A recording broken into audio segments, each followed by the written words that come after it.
Sebagian besar orang mengenal saham itu bukan karena ada niat secara pribadi dari dalam hatinya. Biasanya mereka mengenal saham melalui orang lain. Orang lain itu bisa broker yang menawarinya untuk berinvestasi pada instrumen saham, atau teman-teman dekatnya yang menceritakan berbagai kisah menarik tentang betapa mudahnya mendapatkan uang dari bursa saham. Strategi yang pertama ini biasanya pernah dilakukan oleh semua pemain saham pada awal-awal perkenalannya dengan saham. Strategi yang dimaksud adalah strategi ikut-ikutan. Pada awal perkenalan seseorang dengan dunia saham, mereka belum mengetahui secara mendalam mengapa harga sebuah saham bisa naik dan turun dari waktu ke waktu. Jangankan untuk melakukan analisa, membedakan antara harga bid dan offer saja masih sering terbalik. Jika kita berada pada level ini, maka strategi yang paling baik adalah mengikuti teman-teman kita yang sudah lebih dulu berinvestasi saham. Kita berusaha untuk mencari informasi mengenai transaksi yang akan dilakukannya. Melakukan transaksi jual dan beli saham dengan cara ikut-ikutan ini akan menghindarkan kita menderita efek psikologi pada saat kita harus mengalami kerugian. Seseorang yang baru mengenal saham, kemudian melakukan sebuah transaksi, dan ternyata transaksi tersebut menyebabkan sebuah kerugian yang cukup besar, biasanya orang tersebut akan menjadi trauma, dan cenderung memutuskan untuk berhenti berinvestasi saham. Trauma tersebut akan hilang rasa pahitnya jika orang ini mengetahui bahwa semua teman-teman dekatnya juga melakukan transaksi yang sama dan juga mengalami kerugian. Itulah salah satu sifat dari manusia. Jika mengalami kerugian, ingin mencari teman yang bernasib sama. Jika kita profit, kita juga akan merasakan kegembiraan yang sama seperti yang dialami oleh teman-teman kita. Namun pertanyaannya sekarang adalah, siapa yang akan kita ikuti? Jika kita datang ke sebuah perusahaan sekuritas, maka kita akan mendapatkan begitu banyak teman yang sama-sama melakukan transaksi jual dan beli saham setiap harinya. Biasanya cerita-cerita yang mereka gembar-gemborkan adalah cerita tentang kemenangan mereka. Jika mereka melakukan transaksi beli saham, kemudian harganya melonjak tinggi, maka berita tersebut akan cepat tersebar. Tetapi jika mereka menderita kerugian, biasanya mereka hanya diam-diam saja. Sambil belajar tentang pergerakan saham, kita harus mulai mengamati teman-teman kita. Apa yang mereka transaksikan?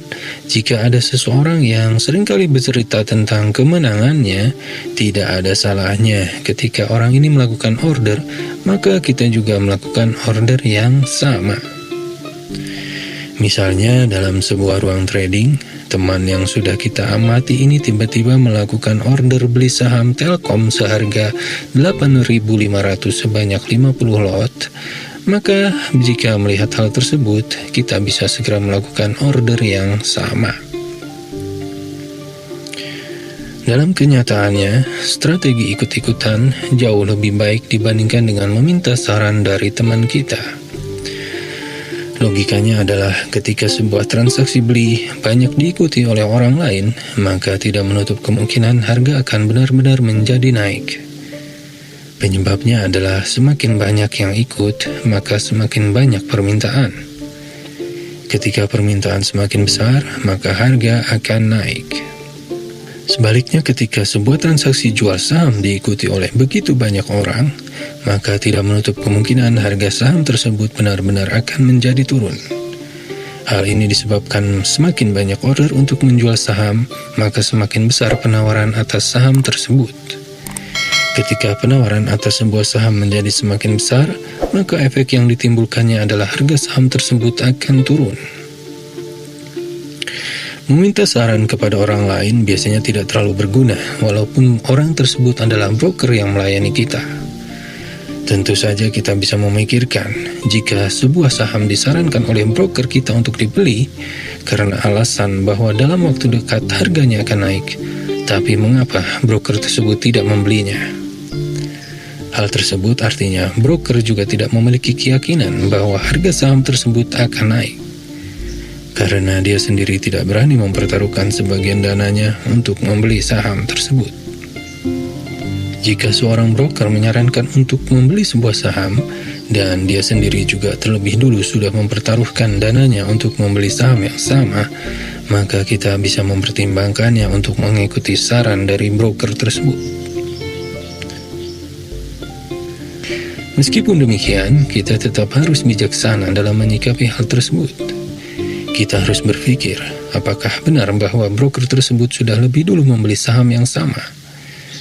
Hal yang perlu diingat adalah bahwa kepentingan dari seorang broker dimanapun adalah aktivitas transaksi dari kita. Ketika kita banyak melakukan aktivitas jual dan beli, maka omset broker tersebut akan naik tajam, dan komisi yang diterimanya pun akan naik tajam juga. Ada kalanya juga broker tersebut sudah membeli saham tertentu sejak dulu, sehingga menyarankan kita untuk membeli saham tersebut supaya harganya bisa segera naik. Broker adalah seorang perantara. Dia bisa bertindak untuk kepentingan perusahaan dan juga untuk kepentingan investor. Tetapi pada praktiknya, sebagian besar broker bertindak untuk kepentingan diri sendiri. Kepentingan mereka hanyalah menaikkan jumlah transaksi harian, tidak peduli kita untung atau rugi. Jadi berhati-hatilah jika akan meminta saran atau mengikuti transaksi dari seorang broker. Alangkah baiknya bila kita bisa membuat semacam klub investor kecil yang terdiri dari teman-teman yang saling percaya satu sama lain. Dalam klub tersebut, kita bisa saling bertukar pikiran dan melakukan transaksi yang sama di antara masing-masing anggota klub. Jika transaksi yang dilakukan menghasilkan keuntungan, maka semua anggota akan merasa gembira. Namun jika loss, maka semua akan menangis bersama. Intinya, jadilah seorang pengikut yang cerdas dan bijaksana.